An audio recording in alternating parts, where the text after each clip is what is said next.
Ketam ni dia ada satu perangai. Bila ada ketam yang lain panjat, ketam yang lain tarik. Dia takkan bagi mana-mana ketam keluar. Yang tarik, dia pula naik. Yang lain pula tarik. Dia memang itu kerja ketam. Tarik, tarik, tarik. Kita tak nak ini yang berlaku dalam masyarakat kita.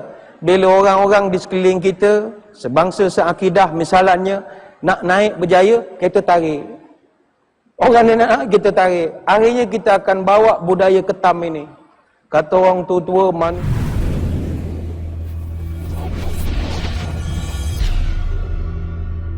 bila kita sebut laman ummah ini, dia ada kaitan dengan keadaan umat Islam. Kalau kita nak umat Islam ini terbela, sejahtera, saya dah sebut pada awal-awal lagi, mereka mesti berada dalam keadaan baik. Baik ni besar Ustaz. Ustaz kupas dulu. Kok mana nak bawa, lepas tu baru saya nyambung pula. Silakan Ustaz. Baik, bila kita nak menggambarkan yang dimasukkan sebagai ummah, komuniti ataupun masyarakat yang sejahtera, yang baik ini, kalau kita tengok sejahtera, kalau dalam dari segi ta'rifannya, benda yang bersifat aman, sentosa, makmur, terlepas dari sebarang gangguan. Kata orang putih, prosperous lah kita ini. Jadi dalam perbilangan orang tua-tua kita dahulu pun ada digambarkan. Dalam sebuah masyarakat kita ini bagaikan au dengan tebing. Bukit sama didaki, lembah sama dituruni. Berat sama dipikul, ringan sama dijinjing. Bulat air kerana pembentung, bulat manusia kerana muafakat. Hati gajah sama dilapah, hati kuman sama dicicah. Jika mendapat sama laba, kehilangan sama berani. Kita duduk muafakat, menjunjung adat, duduk bersama, berlapang dada, duduk berkawan, bertenggang rasa. Duduk di kampung, rasa merasa, duduk di negeri pada patutnya, duduk di majlis bermanis muka. Menjadi suluh dalam gelita, menjadi penyabar dalam murka, menjadi benteng dusun dan kampung, menjadi pagar teluk dan tanjung. Yang keruh kita jernihkan, yang berbonggol kita ratakan, yang kesat kita amplaskan, yang menyalah kita betulkan, yang renggang kita rapatkan, yang sakit kita ubatkan, yang larat kita ingatkan. 3 hari 3 malam perbilangan ni tak habis. Nak menggambarkan bagi kita orang tua-tua dah ajar. Hidup dalam masyarakat jangan samsing sangat. Kita ada hubungan sesama kita. Khususnya dalam konteks tanah air kita, kita meraihkan kepelbagaian, menebarkan kesederhanaan atau wasatiyah ini. Sebab itulah dalam hal ini agama kita dah terlebih dahulu mendidik. Lewat sebuah hadis daripada Abi Hurairah radhiyallahu anhu, dia pernah menyebut bahawa Nabi pernah bersabda bahawa kita ini orang Islam khususnya kena ada sifat menjadi sejahtera kepada orang lain. Tidak menjadi masalah dalam kampung kita orang Islam. Apa kata Nabi? Hakun muslim ala muslim sittun. Kita orang Islam ni ada 6 perkara. Buatlah, nescaya kita akan jadi sejahtera kampung halaman kita. Kata Nabi yang pertamanya, iza laqitahu fasallimu alaih. Budaya memberi salam. Ini adakah kita buat ataupun tidak? Sesama kita di felda-felda lah, di taman perumahan lah, jumpanya assalamualaikum, assalamualaikum. Sekarang dah tak ada orang bagi salam lah. Oi, oi, macam oi, macam bunyi, macam zoo Melaka bunyi. Yang kedua, wa iza da'aka fa'ajibhu. Bila diajak pergi kenduri kahwin, pergi. Kalau kita tak ada urusan yang mustahak, pergi. Mesti pergi kalau diajak. Yang ketiga, wa izastansahaka fansah. Kalau kita ini nampak dibuat tak elok, dinasihatkan. Itu kan cara orang tua-tua di kampung dulu. Anak orang, anak kita, anak orang. Sekarang tak boleh, lu gua, nafsi, engkau, aku, nafsu. Yang keempat kata Nabi, wa iza atasa fahamidallah fasammithu. Sekiranya engkau dengar saudara engkau ini dia bersin, acem, dia ucapkan alhamdulillah. Kita pun ucapkan yarhamkallah.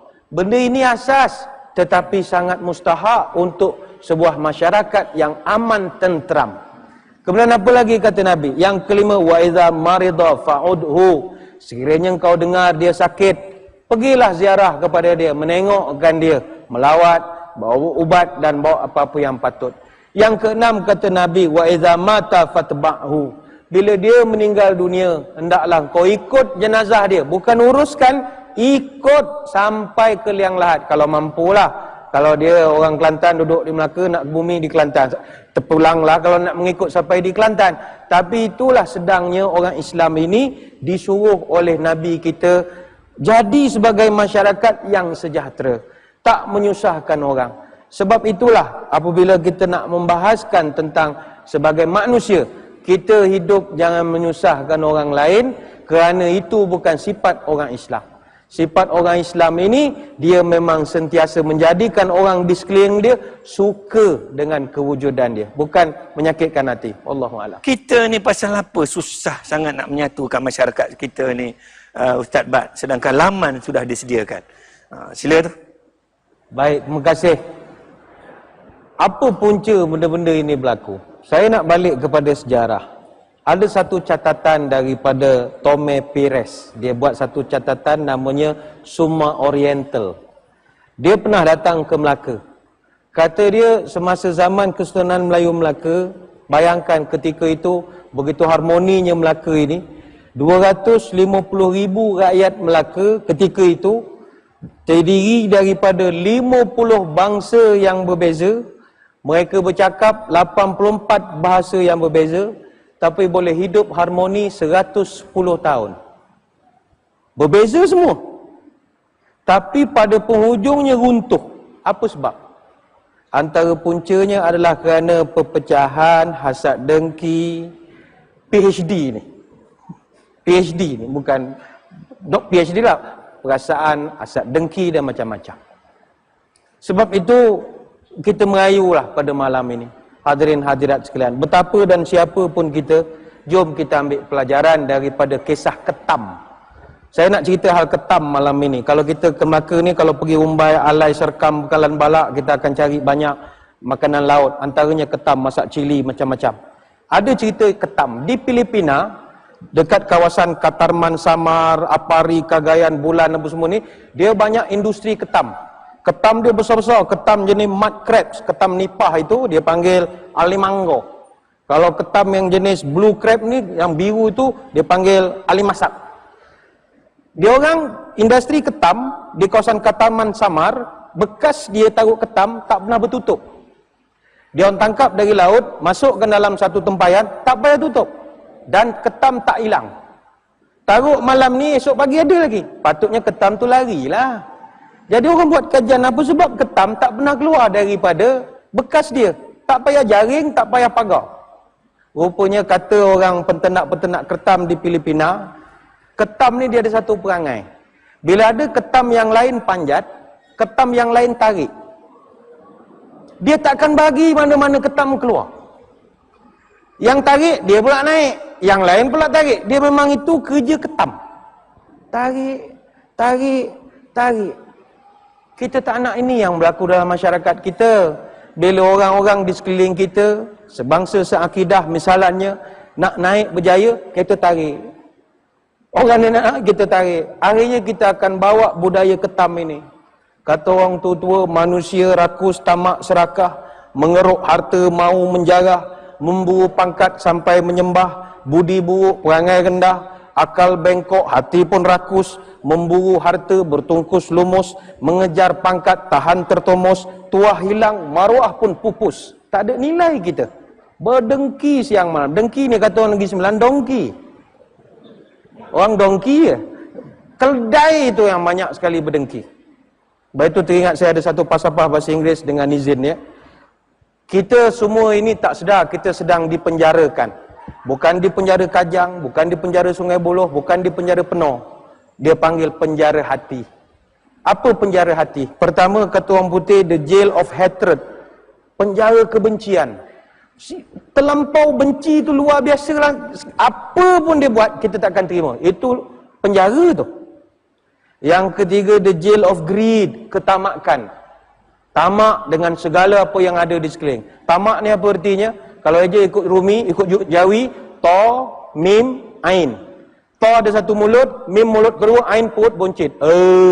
Mana dia ngap-ngap, dia kenyang seorang. Ini tamak. Itu sedang dipenjarakan tu. Yang ketiga, jail of spiteful, berdengki siang malam. Yang keempat, jail of ignorance, kejahilan, kebodohan. Kalau kita ada 4 perangai ini, kita sebenarnya adalah banduan-banduan yang sedang terpenjara di dalam hati kita sendiri. Justru itu, saudara-saudari sekalian, ayo kita sebagai orang Islam khususnya, agama kita tak ajar perangai begini. Kita tengok orang berjaya, jom kita tolong bantu. Kalau ada yang kekurangan, kita betulkan. Ini sifat orang kita. Ada kekurangan, kita betulkan. Tak semuanya sempurna. Kerana kesempurnaan hanya milik Allah Subhanahu Wa Taala semata-mata. Wallahu a'lam. Ya, kalau boleh kita nakkan umat Islam ni menjadi pengeluar. Ya, bukan pengguna semata-mata. Kalau kita ada lebih pada 130,000 peneroka dah, Ustaz. Hari ini sudah ada buktinya. Kita pengeluar tapi tak cukup lagi. Ya, perlu kita tambah. Macam mana resepinya? Itu Ustaz kena jawab. Terima kasih kepada saudara yang bertanya. Saya bersetuju bahawa kita sebagai ummah, kita kena ada penguasaan dalam bidang ekonomi. Sebab masalah hari ini, kita tidak menguasai bidang ekonomi itu. Kita semua adalah pengguna kepada kebanyakan orang lain yang mencipta, yang mengeluarkan dan macam-macam lagi. Jadi soal nak lahirkan itu sudah menjadi satu jihad dan juga sangat keperluan penting sekali. Ada satu syair Arab campur Melayu, pantun Arab campur Melayu. Kata pantun itu, laisa bil mal kullu syai'in gagal, wa bil fulus kullu syai'in lulus. Tak ada duit, gagal. Ada fulus, lulus. Itu pantun belajar kat mana? Itu pantun Arab campur Melayu. Pantun Arab campur Melayu. Sekejap lagi saya campurkan pantun Melayu campur Cina lah. Sebab itu hadirin hadirat sekalian, ekonomi bukan benda kecil, benda-benda yang besar. Teringat saya amanat yang pernah diberikan oleh almarhum Tun Abdul Razak, Perdana Menteri kita dahulu. Almarhum Tun Abdul Razak pernah sebut, siapa-siapa nak memerintah tanah air ini, kata beliau, kena ada 5 perkara. Tak ada 5 perkara ni, mimpi nak memerintah, kata dia. Pertama, siapa ramai. Yang kedua, siapa pandai. Yang ketiga, siapa kaya. Yang keempat, siapa kuasai tanah. Yang kelima, siapa kuasai tentera. 5 ini kalau tak dapat, mimpi memerintah Malaysia, kata almarhum Tun Abdul Razak. Memang ada kebenarannya. Kita tak urai semua. Salah satu yang beliau nyatakan adalah, bahasa orang dulu sebut kaya lah, kekuatan ekonomi. Kalau kita tengok dalam konteks tanah air kita, umat Islam yang mewakili 60% daripada penduduk negara ini, secara jujur, kita hanya kuasai kurang lebih 20% saja daripada ekonomi tanah air. Itu kita kena akui secara jujur. Saya ambil contoh, Prof, benda paling mudah, telefon bimbit. Di Malaysia, kata SKMM, Suruhanjaya Komunikasi, dia kata di Malaysia ini, jumlah telefon bimbit lebih daripada penduduk Malaysia. Telefon bimbit di Malaysia ada 37 juta unit. Rakyat Malaysia cuma 28 juta kurang lebih. Bayangkanlah, soal pada malam ini. Handphone atau telefon bimbit, kata SKMM, tiap tahun meningkat 3.4 juta. Tiap tahun jumlah dia. Satu orang kadang-kadang sampai 4 handphone. Penuh keliling ni. La ilaha illallah. Ini bersiul. 4 handphone. Bayangkanlah. Tapi soalan pada malam ini, siapa menjual? Siapa yang menjual handphone? Jangankan handphone, jangankan telefon bimbit, kulit sarungnya itu pun bukan main susah kita nak mencari orang yang macam kita ini yang menjual. Orang yang macam Prof ramai. Orang yang macam kita ini kurang. Bayangkanlah. Ini benda kecil-kecilan. Kita tak payah cerita lah spare part keretanya. Itu tak payah cerita bahan-bahan nak buat rumah. Tak payah cerita lah.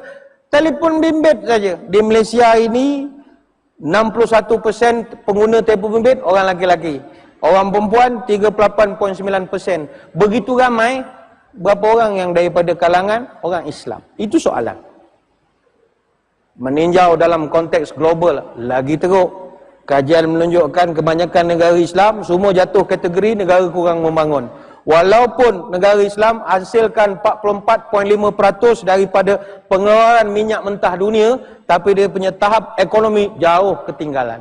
Kalau bandingkan KDNK, keluaran negara dalam kasar negara-negara Islam, hanya 4.7% saja daripada KDNK dunia. Sebab itu musim orang pergi haji. Cuba tengok, ada barang orang Islam dalam haji? Susah. Kita daripada Kelana Jaya pergi ke KLIA, naik apa? Naik bas buatan Hinoshi di Tokyo. Naik sampai di KLIA jumpa lampu isyarat. Siapa yang cipta? Charles Adler nama dia. Kemudian naik kapal terbang buatan Amerika. Sampai di Jeddah nak telefon keluarga, pakai telefon buatan Sweden. Di mana Muslimnya? Daripada Kelana Jaya sampai Jeddah. Di mana Muslimnya? Kopiah, cek balik dalam made in mana? Cek balik.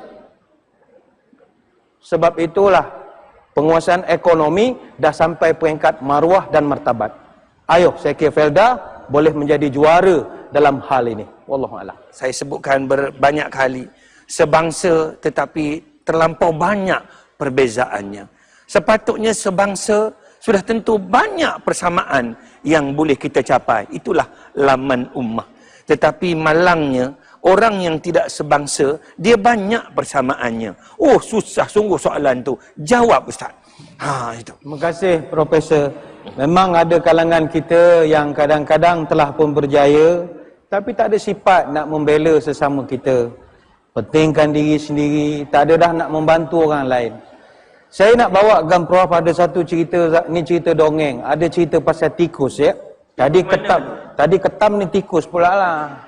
Ada satu ekor tikus, dia duduk dalam sebuah rumah. Tiap-tiap malam dia mencuri makanan. Tuan rumah sudah marah, pasang perangkap. Tikus ni takut, dia minta tolong dengan jiran. Jiran dia yang sebelah namanya Ayam. Yam, boleh tolong aku? Apa masalah kau, Kus? Ni kita punya tuan taruh perangkap, dia nak bunuh aku. Apa kata Ayam? Tikus, itu namanya perangkap tikus, bukan perangkap ayam. Kau selesaikanlah masalah kau sendiri. Tak boleh tolong. Tikus kecil hati, jumpa jiran yang kedua namanya Kambing. Baik, boleh tolong aku. Apa masalah kau, Kus? Tuan kita dah begini-gini. Kambing memberi jawapan yang sama. Cuma Kambing ni sebab sekolah tinggi, dia cakap orang putih. Well, it's not my problem. Tikus kecil hati minta tolong dengan lembu. Bu, tolong gini-gini lah, sama skripnya. Lembu kata, aku kalau kena perangkap kaki aku besar. Tak ada masalah. Jadi tikus kecil hati malam tu menyorok ya belakang rumah. Tiba-tiba perangkap terkena sesuatu. Tikus heran, siapa yang kena? Rupanya ada ular tedung masuk, sesat, kena perangkap. Tuan rumah pun bila tengok terkejut ada ular, dia lepaskan. Bila dia lepaskan ular tu, pusing U-turn, pup, patuk isteri tuan rumah. Tangan dah bengkak, racun dah masuk. Tuan rumah panik, tak tahu apa nak buat. Jadi dia pun datang orang kampung, nasihatkan, kau punya isteri, ni cerita dongeng, tak ada hospital ya. Ni kau punya isteri ni, kau kena bagi makan sup ayam kampung. Dia pun fikir, mana mau cari ayam? Ingat sebelah rumah ada ayam. Dia pun ambil sembelih, kiok, kiok, kiok ayam. Ayam yang mana? Ayam yang tadi kata, ini bukan masalah saya, ini masalah awak, Kus, katanya kan. Ayam sembelih, kiok, kiok, mati. Tikus nangis, mati kawan aku. Lepas isteri tuan rumah makan sup ayam, lepas seminggu tak baik juga sakit. Datang jiran lain nasihat, ente punya isteri ni kasih makan daging kambing bakar. Yang golek-golek punya.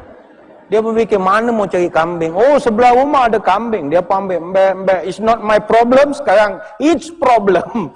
Tadi dia tak nak campur, sekarang dia jadi problem. Tikus nangis lagi. Kemudian bila dah makan kambing, rupa isteri tu orang mana ada penyakit. Dia hentam seekor terus, TKO, meninggal. Bila meninggal, seekor dia hentam. Jadi bila meninggal, orang kampung datang urus jenazah. Dia pula segan, dah 2-3 hari orang pulang ke rumah dia. Nak buatlah makan sikit. Nak cari apa nak bagi makan. Baru ingat lembu ada sebelah. Dia pun sembelih lembu. Cerita ni apa pelajarannya? Tuan-tuan, kitalah tikus-tikus itu. Kalau kita, jiran-jiran kita tak bantu, bersedialah untuk disembelih. Hari ini kita akan kata, it's not my problem. Ini masalah Selangor, bukan masalah Pahang. Bersedia untuk disembelih. Ini masalah Pahang, bukan masalah Terengganu. Bersedia untuk disembelih. Kerana kita semua adalah satu ummah. Apa juga yang berlaku, akan berlaku pada kita. Maka untuk mengelakkan daripada kita disembelih, ayo kita bantu sang tikus itu. Wallahualam.